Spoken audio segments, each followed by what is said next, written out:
UPSC में कुछ questions ऐसे होते हैं जो स्टूडेंट को एज दिला सकते हैं, जिसमें से ये क्वेश्चन है।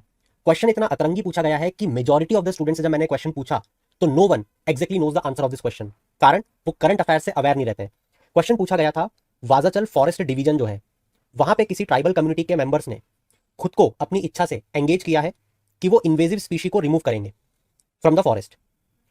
अब सोचने वाली बात यह है कि इतना बड़ा भारत है और इतने सारे फॉरेस्ट के डिवीजन है, तो पहली बात तो ये फॉरेस्ट डिवीजन किस स्टेट में आता है मुझे ये कैसे पता होगा। दूसरी बात, इस स्टेट के इस फॉरेस्ट डिवीजन में कौन सी ट्राइब रहती है ये मुझे कैसे पता होगा। और तीसरी बात कि ये इन्वेजिव स्पीशीज होती क्या है, क्या ये इतना इंपॉर्टेंट इशू है जिसके बारे में मुझे पता होना चाहिए था। देखते हैं। आपको याद होगा हम लोगों ने एक टॉपिक पढ़ा था जहां पे एथिकल ईटिंग का टॉपिक न्यूज़पेपर में अपीयर हो रहा था, ईटिंग एंड रेस्टिंग, जहां पे ये बोला जा रहा था कि अगर ऐसी इन्वेजिव स्पीशीज को जो नॉन वेजिटेरियन लोग हैं वो खा लें तो इन्वेजिव स्पीशीज भी खत्म हो जाएंगी और नॉन वेजिटेरियन लोगों का शौक भी पूरा हो जाएगा। तो यहाँ पे हमने बात की थी मेजर इन्वेजिव स्पीशीज की, जहां पे कुछ टाइप की मेजर इन्वेजिव स्पीशीज जैसे सेना, लेंटेना, वेटल, इकोलिप्टस, पाइन।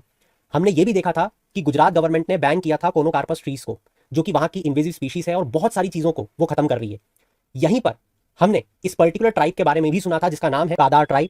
ये बिलोंग करती है केरला रीजन से। सिर्फ आपको यहाँ पे ये ट्राइब के बारे में केस स्टडी पता होती क्योंकि ये पर्टिकुलर क्वेश्चन पूछा गया था। एक केस स्टडी पे बिल्कुल ऐसा ही क्वेश्चन गुजरात पे भी पूछा जाएगा, मैंने पहले भी कहा था, और कॉर्नोकैरपस ट्रीज को उसमें इंक्लूड किया जाएगा। तो आपको हर चीज नहीं पढ़नी होती है, जो करंट अफेयर्स में चल रहा है सिर्फ उससे अवेयर रहना है। आपके पास हमेशा अपने कॉम्पिटिटर से एज रहेगी।